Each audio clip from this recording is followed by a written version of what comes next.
All right. Welcome back to Happy Hour with Heather and Guest. This is episode number 59. I'm that other dude, Andrew, and I'm joined as always by Heather, Hello. who lends her name and much more to the show. And today it was your turn in the rotation. Yes. So we will be discussing the band REZN and Tommy Stewart's Dyerwulf and Parasol Caravan. Yes. So before we get into REZN, is there anything you wanted to mention for a context? They're out of Chicago and they are one of my favorite bands. Okay, perfect. Yes. Yeah, I remember when we did for a Fistful of Faceful, we did an Illinois Doom series, and I Yeah. believe REZN was one of the bands that was on the. So cool. Yeah, Yeah. I really enjoyed this band, but I won't give away too much. We'll just jump right in. The first Yeah. album we listened to was Let It Burn. Yeah. And you know how we always talk about how there's great Doom bands out of Sweden? Sure, Like Sweden has the market on Doom bands. Well, Chicago has some pretty great ones too. they do. They do. Um, Speaking of one, REZN, REZN, the first track off Let It Burn that we listened to was called Relax. Yeah. And Let It Burn was released in 2017. This is their first full-length album. Relax. I love how you get to the awesome Doom riff just right away. This is an incredible mix of atmospheric heavy psych and Doom. There's the heavy intensity of the bass and the drums, and then there's some really cool synthesis to add a lot more atmosphere and mood to the music. This is the first song on the album, and you just know you're in for an incredible experience. If you're a fan of psychedelic stoner doom, I encourage you to listen to this right now. Yeah, I would say, and usually I say this much later in the show, but hit pause or stop. Go check out the playlist that Heather's put together. You'll be able to listen to these tracks, so you won't be missing out or anything like that. So, yeah, relax. The first thing I thought of was the song by Frankie Goes to Hollywood from the 1980s. Uh, but then very quickly, Relax became its own jam. And it was nice and slow with a solid bass that kind of lulls you in. And then the hammer drops and you're in it. You're like right in the middle of the song in the rapids. And then I developed a side head nod like nobody's business. For those of you who are unfamiliar, since my brain aneurysm, I try not to headbang. So what I end up doing is like a side head nod like this. That's like the equivalent of it. So if you see that, you know that I'm really digging the song. So this I was full on side head nodding. Um, and then when the vocals kicked in, it was like I was a disciple hearing the word from on high, and I was like, "Yes, please preach on." Um, and it was really there were some cool wah wah solos, and then the song dissolves a little bit just into like bass for the most part. But I really dig the temp. Like most of the songs, I felt like they were right in the sweet spot of the tempo that I like. So right off the bat, the first album, the first track, just gives you a taste of what's to come. Yeah. And then next up, Wake. Yeah, and I thought this song really showcases how cool the singer's voice is. Just really cool and unique. Starts out spacey, psychedelic, and then gets really heavy with another incredible doom riff. One thing I wanted to mention is this album was Rob Hammer's album of the year. He has a YouTube channel with it's got about 24,000 subscribers, and he's got this huge group on Facebook.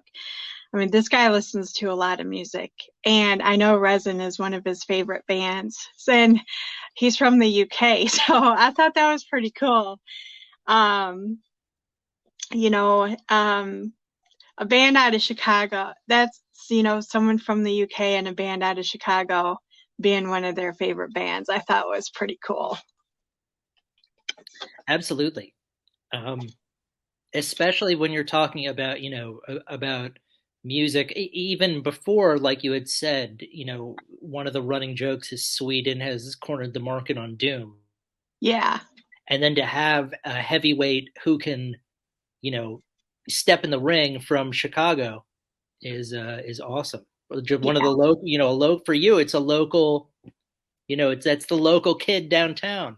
Um, so yeah, Wake I thought had a really cool bass intro riff, and then slowly the other instruments join, and it reminded me of the movie The Adventures of Buckaroo Banzai, where all like Buckaroo Banzai starts walking toward the camera, and then one at a time, all of his crew begin joining him, and then they all start walking. Anyway, that was uh, my visual reference for this episode. I'm contractually obligated for at least 3 movie references per show. So, and then yeah, some really cool wah wah solos, and then no, I'm sorry, that was the previous song. And then they do kind of a quiet, loud, quiet, sort of like a Pixies type formula, where the song is really subdued and then the tone drops and then it gets subdued again. And I really enjoyed how the vocals are kind of subdued. They were over the subdued parts of the song. So it was really interesting. Um, Yeah. and then Yeah. I guess the last track off of Let It Burn is Harvest the Void. Yeah, and I like how there's 2 vocalists on this song. This gets even slower, lower, and heavier. The drums feel like they're going to go right through you.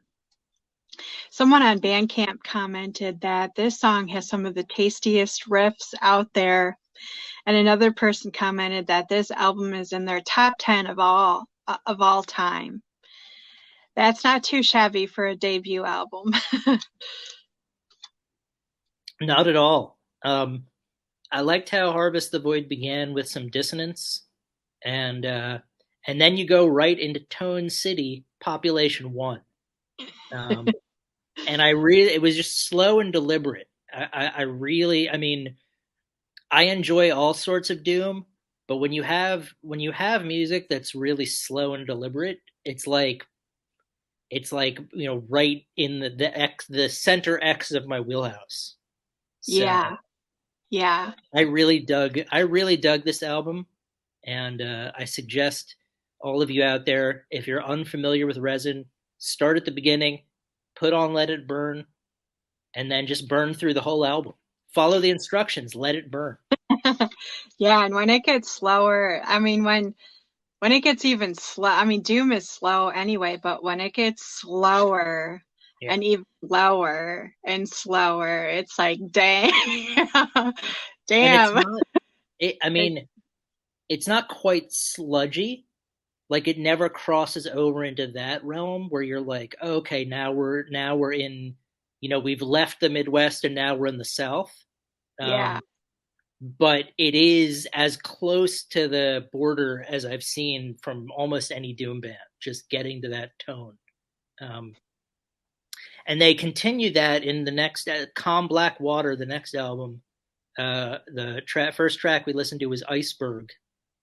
Yeah, and Calm Blackwater, this album was released in 2018. Iceberg, I really like how they're not afraid to try new sounds and go outside of the Doom mold. I remember thinking when this came out, gosh, I hope it's as good as their last album. And oh boy, it's even better. I mean, this album completely exceeded all my expectations. I love the guitar in this song. That with the unique synthesis sound and his incredible voice makes for a sound that's just all their own. Yeah, I enjoyed how, like you said, I think we're exploring some new things on this album. Um, this song has a gentle and melodic intro, and then about a minute in, you can kind of spot the cracks in the dam, and you're like, any moment now, the dam is going to burst, and then it does, and you're so relieved because it's like, okay, great, this is the tone I've been waiting for, and then it's just nothing but tone and catchy hooks, Yeah. and you're just in the middle of it. And then after that was Quantum Being. Yeah, this is another really catchy doom riff, and then it gets really psychedelic. You can totally vibe out. I wanted to mention the album art too. It's really incredible, and I noticed that the three albums, they have a similar use of color, and they're all done by the same artist. And her name is Alison Medeiros. I hope I'm saying that right. But for the first three albums, she did the cover art, and they're just amazing. Cool. Yeah, I will have to go back and inspect them further. Um, for Quantum Being, I felt like we're getting spacey and psychedelic now, um, but it still manages to embrace that slow, deliberate tonal jam that I really liked. And then it dissolves again into a more subtle, spacey, psychedelic jam. So if you're a fan of Doom and you're hoping for more of a progressive psychedelic element to it, then they're going to give it to you. So your wish is granted. Um, and then next up was High Tide. Yeah, the lyrics of this song reference the name of the album, Calm Black Water. And the first verse is, time moves slow, transforming all you know, a fearless sky, streaking in polychrome. The sun dissolves into a golden ring, an ocean trail of calm black water swells. I personally love it that you do lyric analysis, or even even if you're not analyzing the lyrics. I just love that, like, that's one of your focal points, because I usually never think about the lyrics, so it's always nice to have the. Yeah, and I always love it when the lyrics reference like the name of the album or something about and it kind of makes it all tie in together, which is really cool. Absolutely. Hold on, I lost my notes. Yeah, High Tide. I said it gets right in your chest. I remember there was one of my favorite movies that came out in the last 10, 15 years, is called It's All Gone Pete Tong. And it's a fake documentary about a DJ who goes deaf and continues to DJ. And at one point, he makes a recording and he gives it to his old producer. And his old producer is so excited about it that he's trying to explain why it's so good. And the DJ is like, I've never heard it. And the producer's like, what are you talking about? He goes, it just gets in your chest. And I remember like, wow, that's a great way to describe. So this song, when I listened to it, I was like, it gets in your chest. Yeah. He gets so animated when he says it too. And then Blast Off. And then it goes subtle and quiet with some really longing, like the vocals. It really sounded like melancholic and like they're longing for something. It sounded like just bass and drums at one point. It may have been other instruments in there, but those were the two that I focused on. So I really liked, again, how they're able to do so much. They can introduce elements of psychedelics, of just this really subtle, nuanced, technical guitar work, and just really soothing. And then they can drop the hammer with tone. Yeah. So, and then I think last up was Emerging.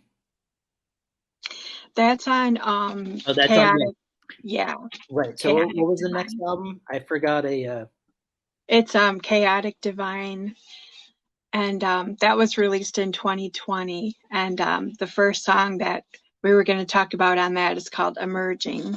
Gotcha. Um, I forgot to include the album title. All right, so Chaotic Divine, which you just yeah, told us, and then the track Emerging. yeah. What do you think of that one? I liked reading about how the albums each had a visual concept.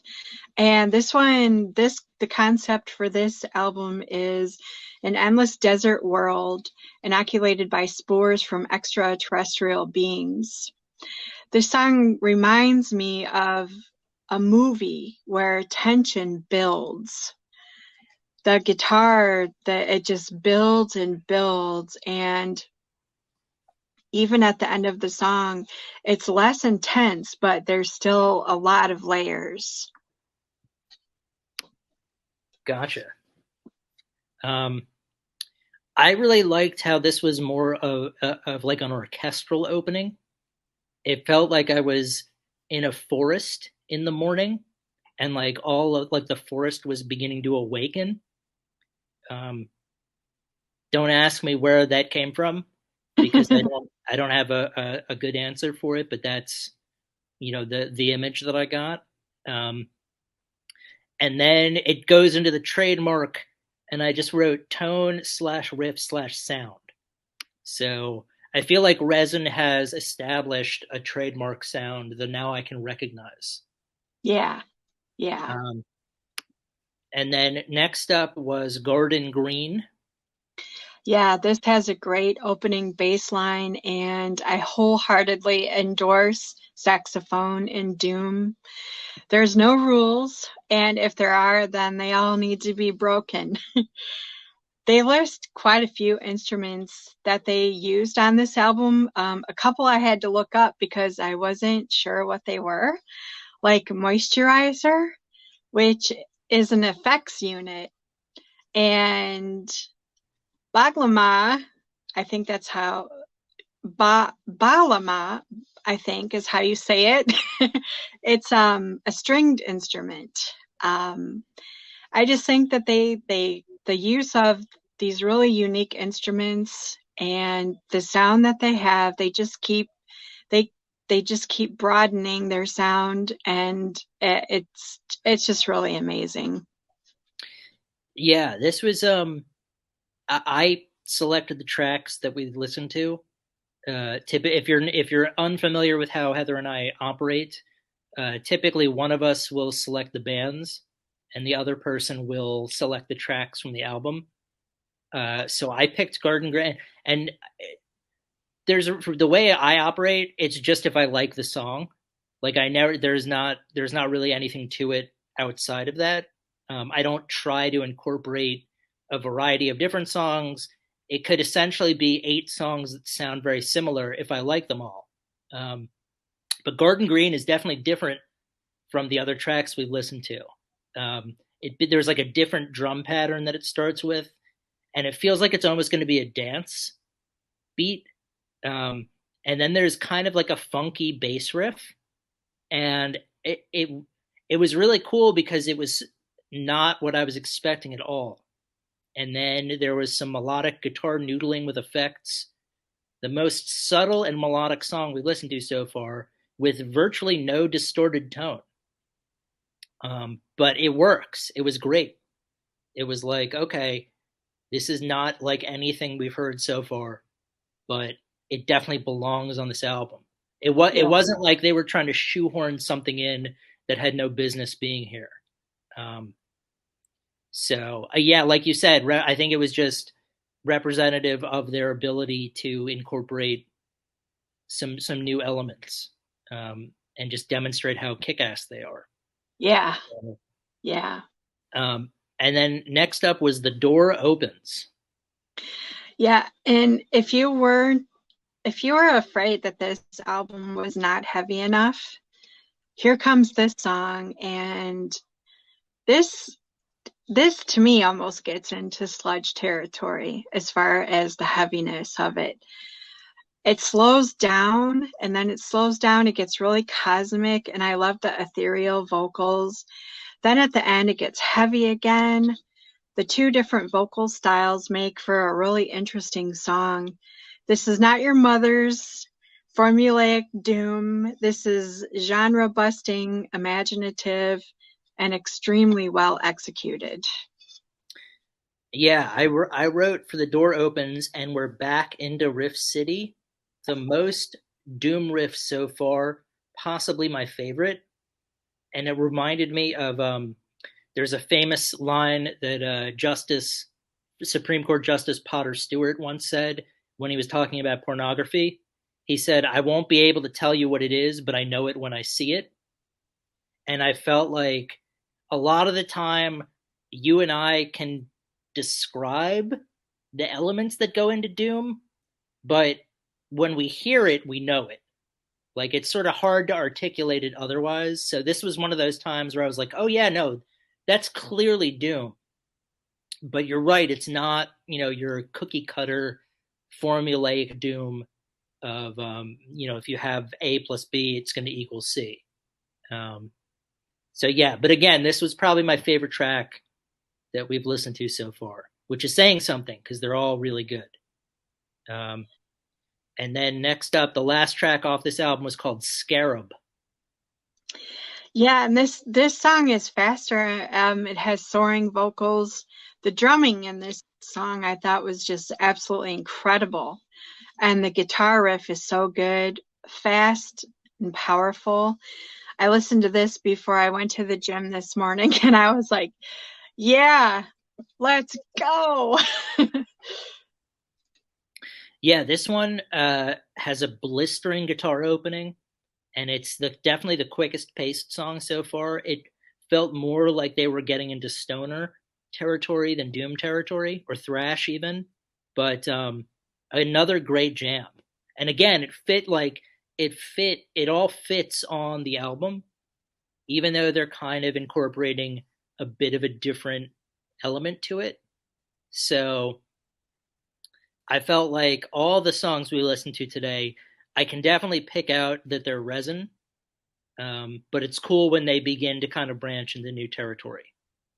And then there was a single that they've just released called Possession, which we also listened to, which I think was just released this year or last year. It's the album Solace is going to be released on March 8th. Okay, so it's off an upcoming album. Yeah.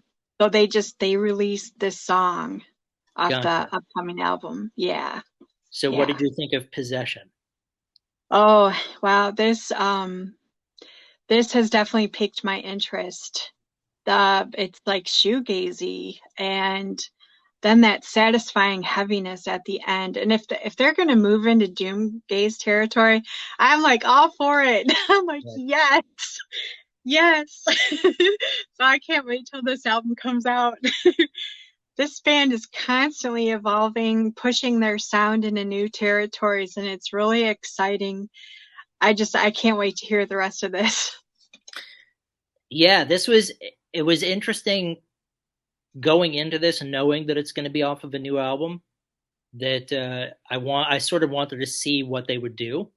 And yeah, it was sort of a psychedelic opening with a cool bass line and a guitar riff that reminded me more of Quantum Being, just in terms of like the spacey or psychedelic elements to it. More melodic singing. The trademark tone is gone, and it sounds like they're exploring new realms. But then, like you mentioned, the tone and distortion kick back in like the final minute or so of the song. So yeah, no, I mean, it's not that I even need to be converted. I became a willing disciple of REZN as soon as that first track landed. So I'm excited for the new album. Yeah. I think we both are. Yeah. So yeah, Run Don't Walk to put some REZN on your playlist. And then next up we've got either Parasol Caravan or Tommy Stewart's Dyerwulf. How about Tommy Stewart's Dyerwulf? Okay. So for this one, the latest album that they released is called Doomsday Deferred. Yeah. And what were your thoughts on Tommy Stewart's Direwolf? And Tommy Stewart's Dyerwulf is out of Georgia, and this album was released in 2021. I thought this album was very experimental. Like, I'm going to try this and see how it sounds. Oh, that sounds good. Let's use that. That's the impression that I got. I looked at the different instruments that were used for percussion, and there's gong, metal pipes, pumpkin, wood sticks, wind chimes, and other things.